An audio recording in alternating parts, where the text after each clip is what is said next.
Hi, Homeworthy. I'm Elizabeth. And I'm Jake. Welcome to Bovina Farm Fermentory. Come on in.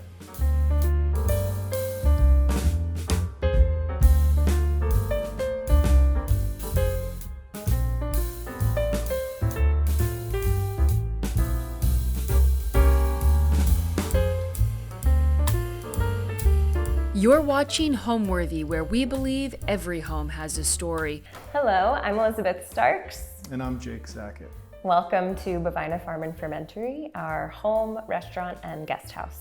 At Bovina Farm Fermentory, it's a little bit of everything. When we opened, we were sort of all over the place. Our certificate of occupancy actually says like restaurant, brewery, inn, etc. And that's kind of still how it is here. It's a little bit of our home, it's the inn, we're baking, we're cooking, we're making beer, we're growing some food, we're raising some livestock, and of course sharing it with friends and strangers along the way. And it's always a work in progress, so it's still evolving. Even tonight, we're gonna be continuing construction on the cottage, so sort of ever changing and growing.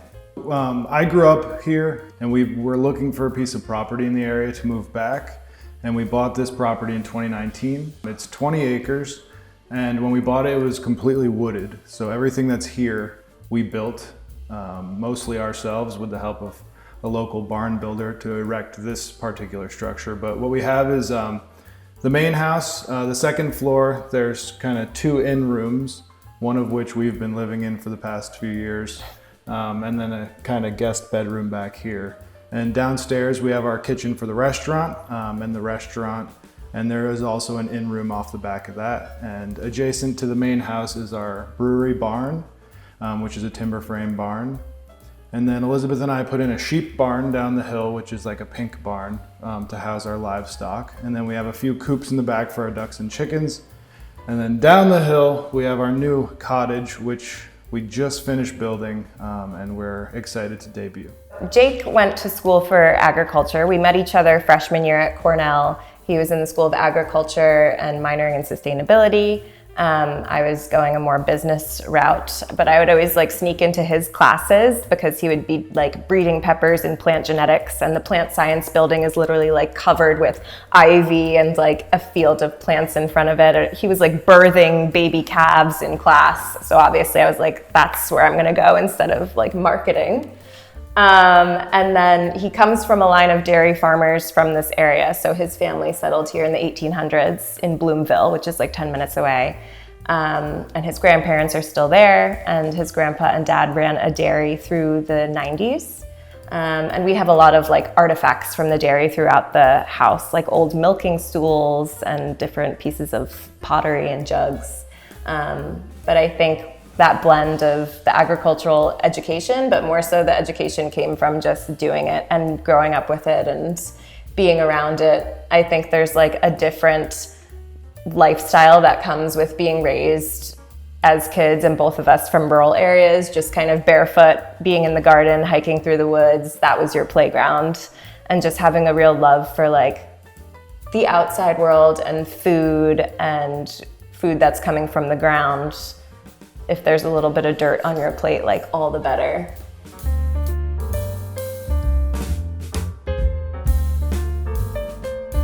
So we call this space the maison, like the house, and that's because this was actually our house for the last 4 or 5 years. We moved in up here. We prioritized the first floor, so we moved in up here actually when it was still very much a construction zone. There was just like subfloor down, and then all of our flooring was in a pile to the side. And a chop saw was right here. Chop saw was basically the only piece of furniture in the living room. And we had a mattress. And our puppy. And then we added a puppy on top of it. So Pez very much grew up around like the chop saws and the lumber everywhere. So he's a construction dog. So yeah, the maison has its own bedroom, a full bath, and then this really nice big kitchen. So this has functioned as our personal kitchen for the last 4 years, and I did quite a lot of baking for the restaurant here as well. I chose to do the separate taps, which I guess like UK viewers are very familiar with. Yes. It's Jake's least favorite thing about the house, I would say. Yeah, it makes doing dishes a little challenging. You have super hot and super cold, so. But it looks nice, and I think you're supposed to like fill the basin with a nice warm soapy water and do dishes, but Americans struggle to do dishes that way for some reason, so it's always a little bit of a tumultuous dishwashing up here. We have these little bells are actually one of my favorite things in the kitchen, and they're kind of throughout the house. So this was our wedding gift when we had our own wedding here 2 years ago, right? Yep. In September. And Victoria Savka is an amazing ceramist and all around amazing human. And I asked her to make about like 65 of these bells for us, and we gave everybody one to take home. And we usually, in friends' homes, will like spot the bell, or around the holidays, I get a lot of pictures of bells hanging on Christmas trees and stuff, which is really fun to see. We had the kitchen put in, and we wanted to sort of match it with the long set of shelving where we can put all of our stuff. We have to keep it a little organized more than like a cabinet being all exposed. But Elizabeth and I basically just took some various corbels and pegs. And some local lumber, and we just built this to match the kitchen. A lot of little French pots. These ones, we actually were in Normandy in March, and I guess Normandy is where a lot of copper is made, so we snagged these. This is kind of all we could fit in our suitcases at the end of the trip, but they're like €3 each and feels like a really lucky find. The lighting, we really kept it very simple. We didn't want anything to draw too much attention. It just kind of felt like it was in keeping with the raw floors and like the antique table and things that are sort of just simple and well-worn. So we couldn't really go with anything too fancy with the lighting in here. So it's pretty basic. Over here, we have one of Jake's grandpa's 3-legged stools from the dairy farm. And this one's kind of funny because you can see that his grandpa like patched it back together a few times with some screws and glue, and it's been through a lot. It's lived a long life. Yeah. Yes. This is a Yotel. I think it's the F602 model. We have one also down in the cottage. We really like this thing. It's very small, but it puts out a lot of heat. And it honestly, in the wintertime, even though it's really cold outside, we have to open the windows because this thing easily heats this upstairs space. Yeah, small but mighty. Yes. And this is a local piece of stone from a quarry in Downsville. And it took me and 4 of our friends to get this thing up here. It's a pretty solid piece of wood, or stone rather. Yeah, we really underestimated how much that thing would weigh. Also, the clawfoot tub. We've called in a lot of favors with hoisting stuff all the way up the stairs. Yeah, we have like a few of my friends from high school that still live around here. They're kind of like our go-to guys. Call them up. The strong crew. We'll give you some beer. Come by. We got to move some insanely heavy stuff. They probably like when our name pops up on the phone, it's like dread. They know. They know what's coming. Yeah, they've done everything from help move the brewery. Yeah, the entire brewery, big rocks. The tub. Just endless stuff. Commercial kitchen equipment. Yeah. Over here we have my loom, which is actually kind of collecting dust during the build out. But Jake actually had a friend make this bench to go with the loom. It was my Christmas gift a few years ago. And this is just a vintage and antique French linen that we also acquired in Normandy this March. Some inspiration for the loom. Yeah. One day I can replicate something. It'll look exactly like this when I'm done. Yeah, I weave using a lot of like linens and wools, and actually our sheep, we got them because they're a dairy breed and we wanted to do some milking and make fresh cheeses. But by happenstance, they also have really beautiful wool. I was excited to find out. I like collected the wool after shearing one year and took it to a local spinner, and he was like, this wool is really lovely. So year after year now I collect the wool, clean it. One year with my mom, it was like the Mother's Day gift to her was come and sit down and sort through and hand pick all of the wool. So I want to learn how to spin the wool. That's the next step. This stamp, you'll see it throughout the house. It's up here, it's in the bedroom, and it's downstairs actually in the commercial kitchen, just to like bring a little bit of whimsy to an otherwise kind of blasé commercial kitchen. But this stamp was inspired by like an antique stamp that I found, and then we changed it around a little bit and had it made into a wooden stamp, and we just kind of brush on some paint, and there's no measuring or anything involved. And in fact, like I like how some of them are kind of fresh paint and then the paint kind of started running out and you have a little bit of variation, which feels nice. So this table, along with a lot of the antiques that we have here, I guess just we're fortunate where we live in the world, but Facebook Marketplace, I'm a hawk on there, and we found this table locally. I think it was in the town of Catskill over by the river, and a guy had it on there, super cheap, and we went over there, and he's like, I think it's a really nice table, and we're like, this thing is just beautiful. I mean, the top on this thing it's basically just two really wide boards and square nails. It's a beauty.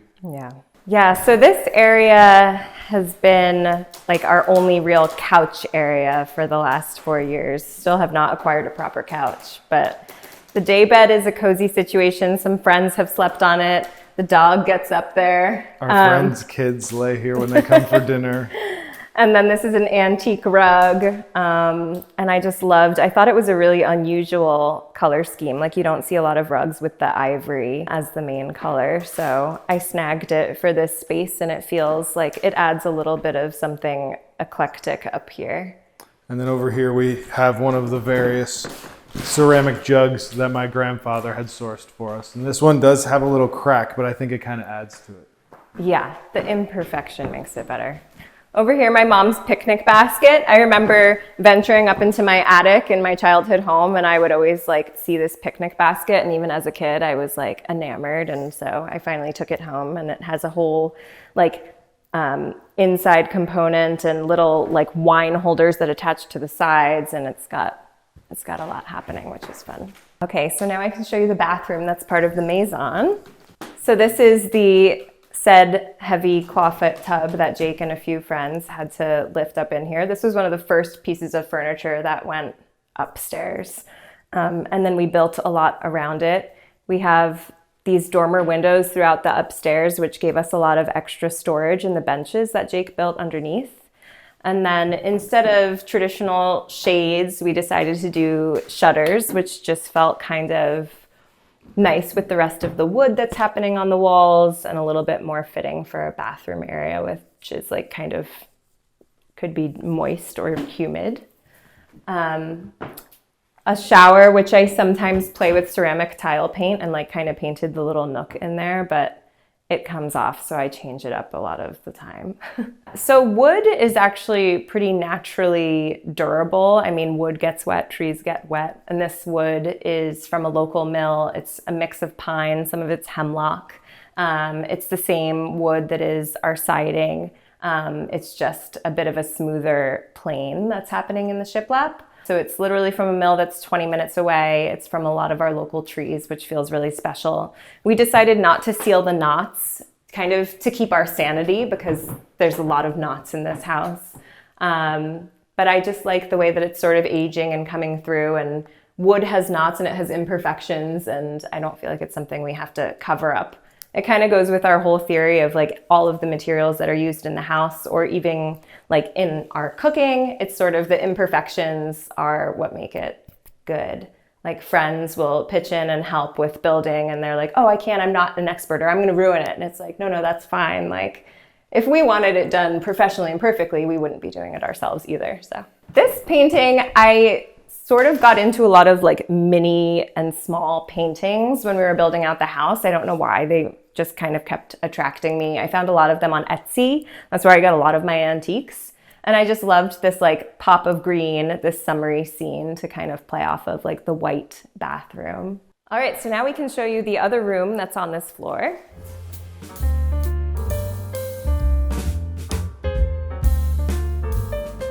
This is the bedroom. It's the smallest unit of the 4 at the inn, but it's sort of like a little jewel box of a room. Everybody really tends to gravitate toward the bedroom in our bookings.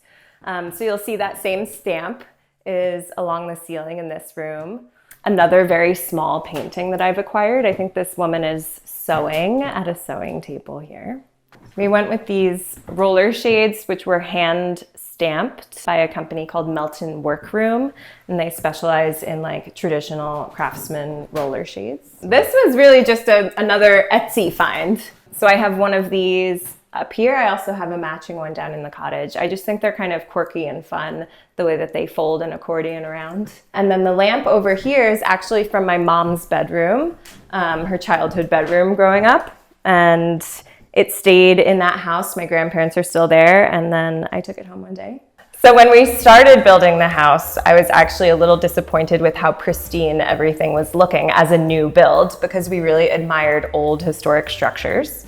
And so we actually drew a ton of inspiration from an old building in Concord, Massachusetts called the Hartwell Tavern, to the point where we would literally start hiking by it almost daily and started like taking measurements and incorporating it into our blueprints for the space. And we used as many natural materials as we could when we were building. So all of our lumber is from a local mill in Jefferson. All of our flooring, wood siding, the shiplap that's on the walls, the beams. So it feels really special that we're kind of taking from the land and the trees that are right in our community.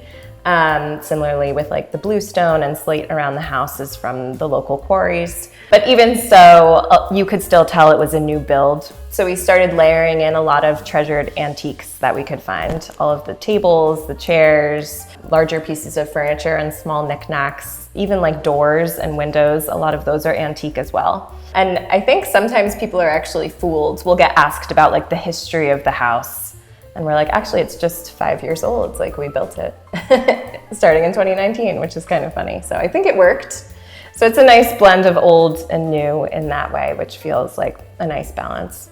So the restaurant here is on the first floor of like the main building. Every Saturday, we welcome between 30 and 40 guests for a single seating dinner. It's 4 courses, all sourced from our local farms. On Wednesday, we go to the farmer's market, get all the ingredients. People don't know the menu ahead of time, so we come up with the menu at the beginning of the week. Depending on like what's available seasonally, we go and pick it up, and then we cook it up for them on Saturday. They come around 6:30, 5:30 in the summer, and each of the courses is paired with one of our house beers.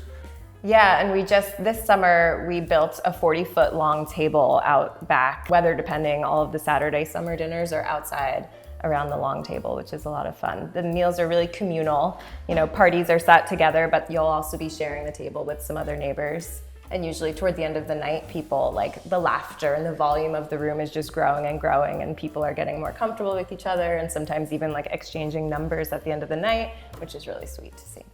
So now we'll head downstairs to the restaurant.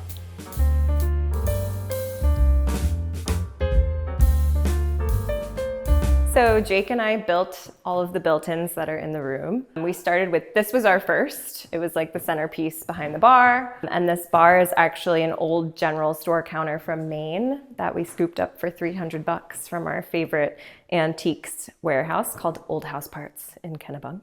We also got a lot of our doors and basically all of our light fixtures from those guys. They're the best.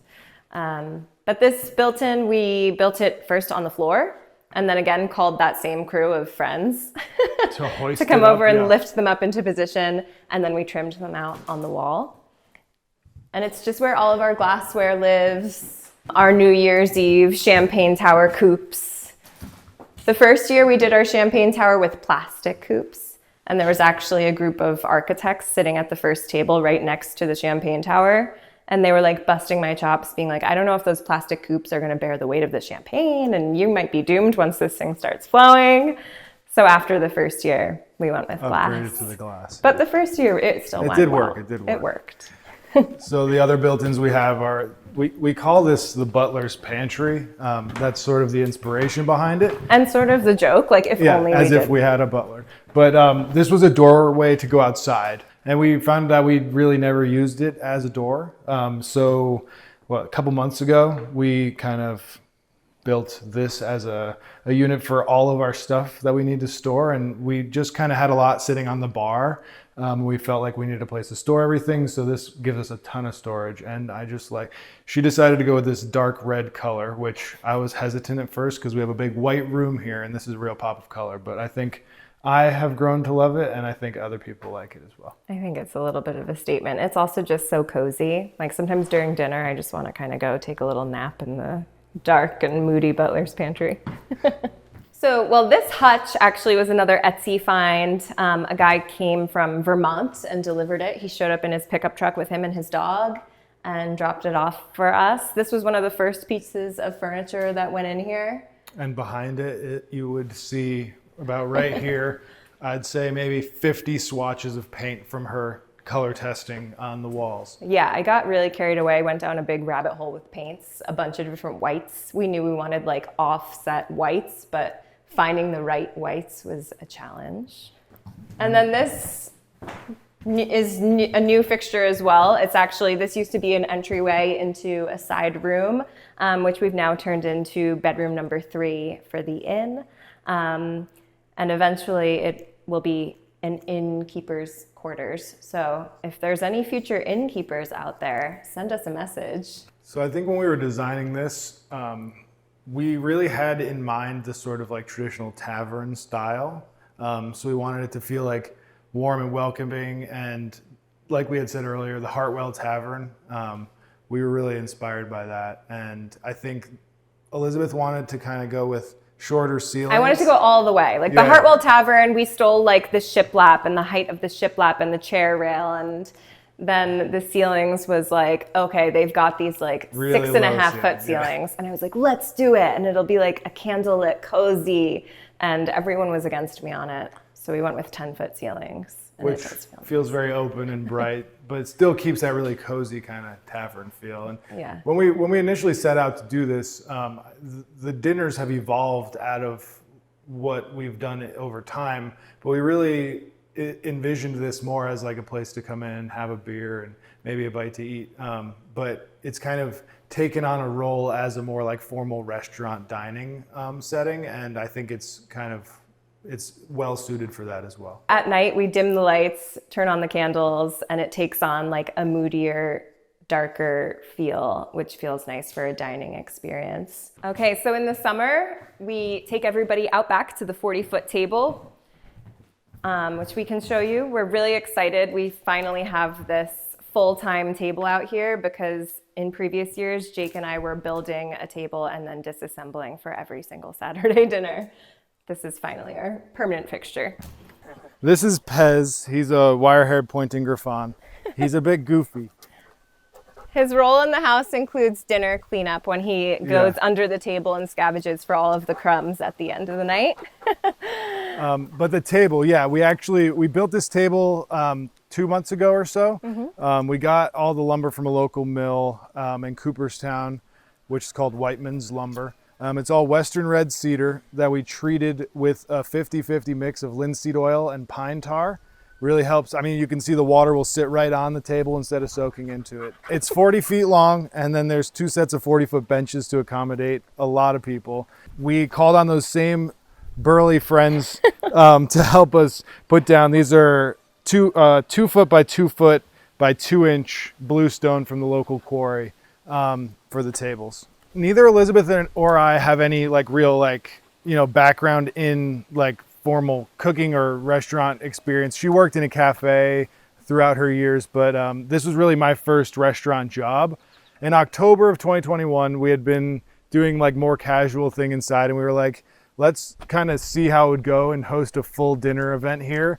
We were lucky that first dinner, it was mostly all of our friends who bought the tickets to come, but we just went for it. We're like, it's like a big Thanksgiving, like we can do this.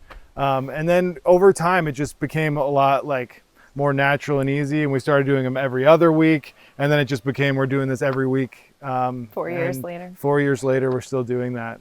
So now we can head over to the gardens. We can show you guys what we've got growing for dinner.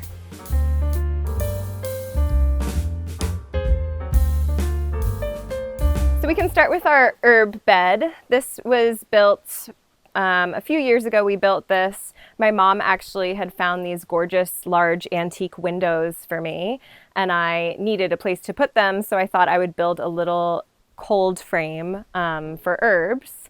And then after the first winter, I didn't foresee that the icicles from the roof would gather and then fall straight through those beautiful antique windows.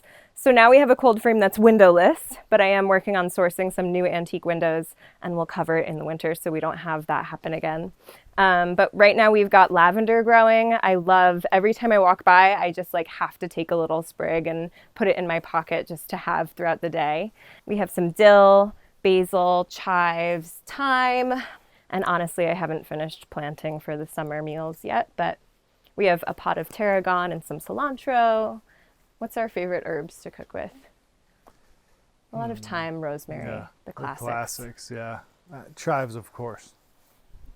And then over here we have some beds with flowers and more produce. So over here in the front beds we have a lot of flowers. So these are dahlias that are finally starting to emerge. Every year I do dahlias. That's kind of my number one. They love the cold mountaintop summer nights. So every year I do dig up the tubers and try to store them for the next year ahead, sometimes successful, sometimes not so much. But every year I try to do more and more. So this year I filled 3 beds with the dahlias. We also have some poppies. Those came from my friend Tim and his garden. Behind the poppies we have some sugar snap peas, which are my favorite. The memories of sugar snap peas are like from my dad's garden. As a kid, he would always make us all run back all the way to his big garden in the back of the house to see that first snap pea of the year. And he would be so excited. And as a kid, I didn't really get it. It was like, oh, why are you making me run all the way back to the garden? And now I'm that same way. Like, the first peas are here. We also have, growing on the barn here, we have some hops. This year's a little tough. It's been extremely wet. The hops are not loving it. But last year we were able to get our first crop of hops, and we made a beer, which we're debuting very soon with the hops that we grew along the barn here. So. Yeah. Along the peas, we also have some radishes going. We do a lot of radishes, and that's one of our favorite little bites to welcome people with when they walk in the doors, like fresh garden radishes, some of our homemade butter, and flaky salt. It's really simple, and it's just kind of like the best summer treat. So this is our brewery barn. Like we had talked about earlier, this is timber frame from a local barn builder. Inside houses our brewery. So we have 4 fermenters. We have a mixing tank and then the full brewery operation. We source all of our grains locally, so we also house the grains and our mill, and everything we need to make beer all happens in here. So Elizabeth and I will be moving into here, out of the main upstairs of the main house and into the loft of here. So let's head on in and take a look. So a lot of the sort of antique stuff that we sourced, we have got from like my family. We have a bunch of milking stools from my grandpa's dairy, and then my grandpa was a big collector as well. He would go to a lot of local like auctions, and he just would constantly come to us and be like, look, I got all these ceramic jugs, and he would, you know, tell us the history of them and be like, oh, this one's from this area or whatever. So we've tried to incorporate them like throughout the house, and it's really nice. Yeah, a lot of friends or visitors will comment on like our 3-legged stools, like, oh, you guys really love the tripod stool, and they're all the old milking stools. And a lot of them actually used to have like a leather band that would go around them so that you could just stand Jake's up, grandpa would like always have it attached to him, and then he could stand up and move to the next cow and just pop a squat and the stool was ready to go. I love that. I think my favorite part about like our farm and the house and just kind of our whole space here is just that it was intended to be built for people to come and to be and enjoy. And I think that like over time, it's naturally come into its own as that. And I do feel that when people come here for dinner, it does feel like they're going to a friend's house for dinner, and that's like, it feels very like comfortable and warm, and with each person that comes in, it feels like it grows more and more into like that role. Yeah, I agree. I think it's like the energy of the house because of all of the people who come through the door. I've kept a dinner menu from each dinner we've done since we opened 4 years ago, and I just think that collective party happening every Saturday like hangs in the air even long after everybody is gone. It's just sort of the house like absorbs all of that good, jovial, communal energy, which is really nice.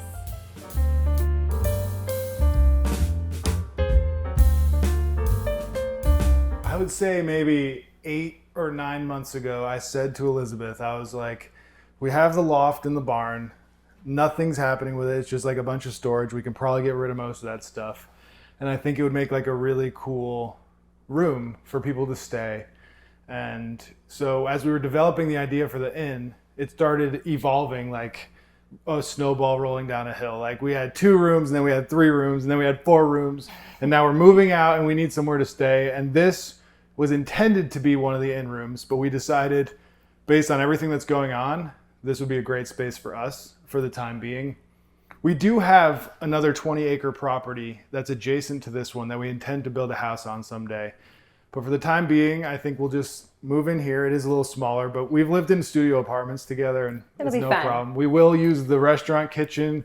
We are putting in a bathroom in here, so it'll basically be like a little kitchenless studio for us and our dog. I think every morning it'll just be like rock, paper, scissors for who has to go outside, especially come like February mornings that are negative 10 degrees.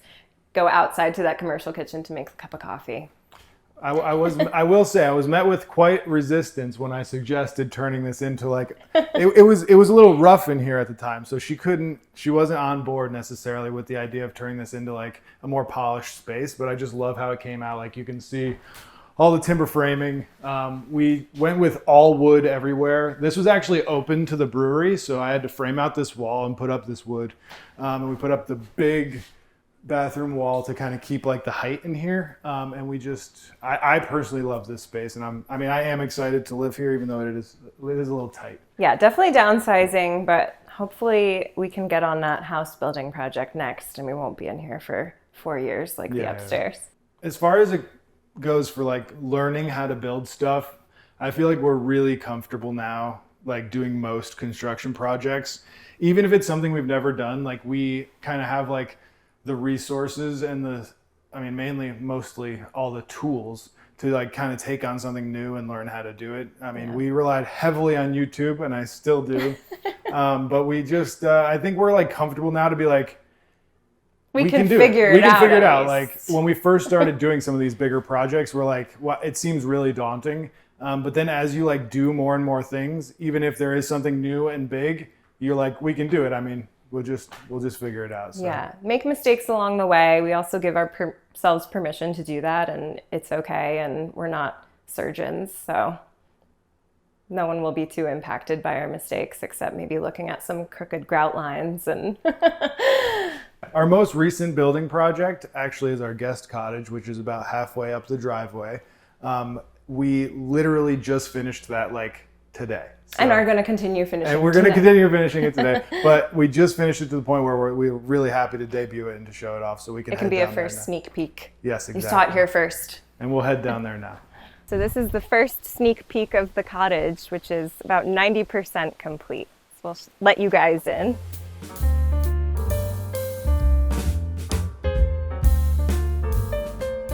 So for the cottage, this morning we put on the second coat of floor finish just to get it ready for you guys. And then we finally did some like last minute decorating in here for the first time. So it's very cool for us also to see it like this. It's really finally coming to life. Yeah. So it's been about 2 years work in progress, really hardcore effort this past 9 months, I'd say. Pulling in all of the friends, asking all of the favors. My dad has been here nearly every week helping as well. So for the cottage, we went with a green color scheme, and we went with cherry wood finishes. And that is to replicate the woods that's surrounding it. So it's sort of nestled on its own little cozy spot on the 20-acre property. It's like super private over here. The only neighbors are the donkeys right next door. And these woods down here, this little pocket is full of cherry trees. So a lot of that cherry was used in the original buildings around Bovina and around the Catskills. And this cottage in particular is inspired by the old one-room schoolhouses in the area. And there actually used to be one right on this street across the way from us. It's no longer standing, but it was called the Pink Street Schoolhouse back in the day, which is pretty cool. So the cottage, my personal favorite part, these local hand-hewn 6x6 beams that tie everything together. We have a few built-ins here. So we have a built-in bed. We call it the bed nook. Elizabeth has hung these pretty linen curtains to kind of give you some privacy in the bed. Even though it is one room, you can kind of get a little nook there. Yeah, we figured the cottage has one of the best views on the property. So it's looking down the valley, and you can kind of see Pink Street like going up over the mountain. So we figured people can either sleep with the curtains closed or sleep with them open and get the stars and the moon and then wake up to a pretty beautiful view. We also have a built-in bench here for our sort of breakfast table. The table features a really special pendant. This is made by our good friend Camille Ross. She makes a bunch of ceramics, and this pendant was actually one of the first pendants she ever made. And she's been working on them for like 2 years for her own house. And then we scooped one up and we were like, please let us put one in our house. And she did. So I think being up in the Catskills, especially in the woods and on a farm, life is like messy and dirty and muddy all the time and wet. And so we decided the entryways, both doors would have bricks. So you can take your muck boots, kick them off for the day and leave them behind on the brick and not worry about it. Speaking of the entryways, we have these doors which we sourced from Newburgh, Hudson Valley House Parts.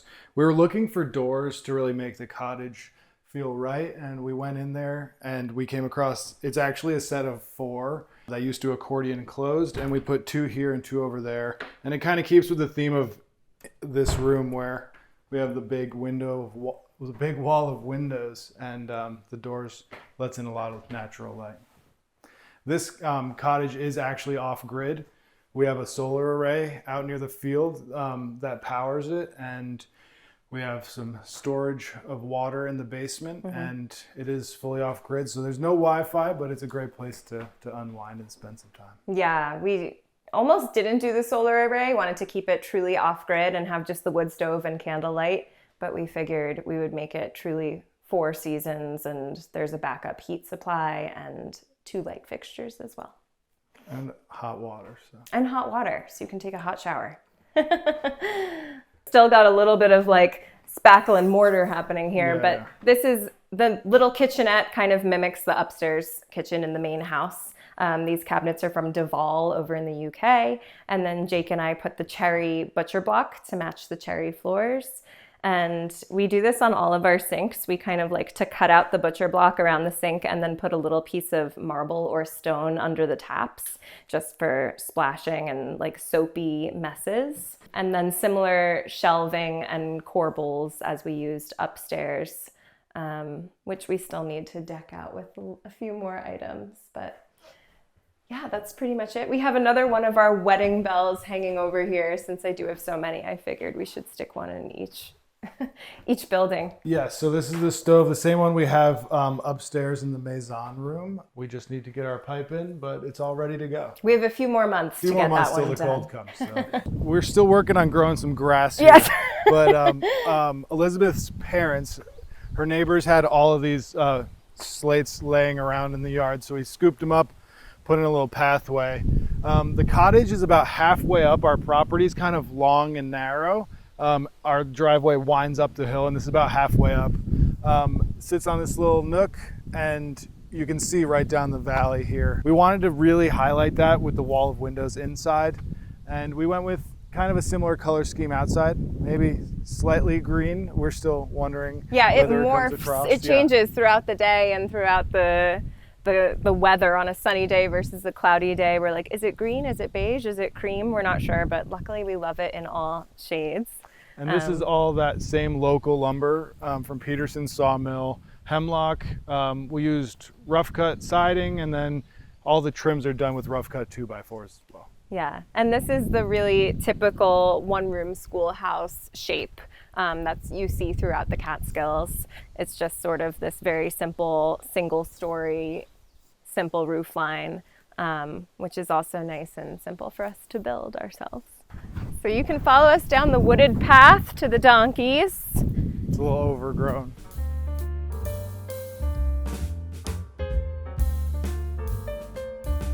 So these are the neighbors of the cottage. If you are renting the cottage, these guys will be the only ones down here with you. Gussie, the camera's this way, buddy. So this is Gus, and over here, this is Isley. We got them about 3 years ago. Gus is actually a long-haired donkey. Gus, show us your beautiful face, Bubba. Come here. There he is. There he is. Camera shy. Yeah. But he's a long-haired breed, so right now he's sort of still losing his winter coat, so he's looking a little bit funny. But Jake grew up with donkeys, and actually his grandpa always had donkeys. He had 2 named Easter and Jeter. And they were free-ranging donkeys, no fence. They just hung out around the farm, and they would try to get in your car with you when you left. They were so friendly. So I really wanted to get donkeys. They're really funny, and I think it takes a little while to get used to the sounds that they make, but I think our in guests will really appreciate when they bellow out and you can hear it echo down the valley. It sounds a little like Jurassic Park, but yeah, it's sort of a haunting big noise down the valley. But these guys are sort of our protectors of the land. Down here they sit at the edge of the valley. Oop. They're getting a little boisterous. Yeah. They sit right at the edge of the valley, perched right here, and they're the first ones to like see a storm coming up or deter the coyotes coming up. And yeah, they're hanging out down here with our 2 rams. So I like to say all the guys are down here. It's their bachelor pad. They're a dairy breed, so they're East Frisian mixed with Lacown. 2 French breeds. One is really cold hardy and one is a good milker. So they like these Bovina winters. That's actually their favorite season. Their wool comes in nice and thick and they're usually out here frolicking in the snow. In the summer, they love to hang out in the shade of the trees. So we actually have them in this wooded area, which is sort of like a silviculture method of farming. And a lot of animals really enjoy being in the woods. There's a lot of varied vegetation in here for them. And we also bring them beautiful, fresh, sweet hay from a farmer down the road, so they get pretty spoiled in here.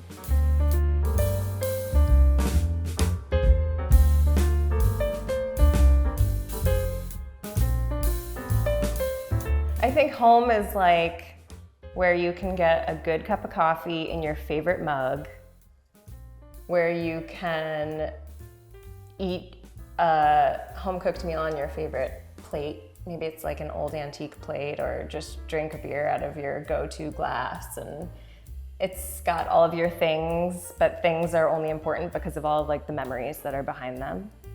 And I think home is filled with a lot of rituals. So whether it is like that morning cup of coffee or an evening glass of wine, or for us, it's tied a lot to the land and to the animals. For me especially, it's like home is where the sheep are.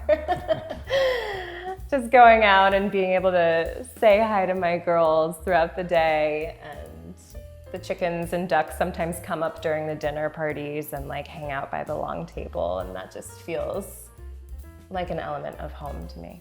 Yeah, I think for me, home is really like this sort of region of the world. Growing up here, this is what felt so natural, and I didn't realize until I was like older and had returned to the area, like how much it does feel like home. Just these sort of like rolling hills and the forests, and home is more of like a place. We spend so much time outside, so I think this area specifically, like the Western Catskills and its rolling farmland, really feels like home. All right, Homeworthy, thanks so much for coming. We loved showing you around, but we got to get back to work. We got our first guest coming this week, so thank you. Thanks for coming. Bye.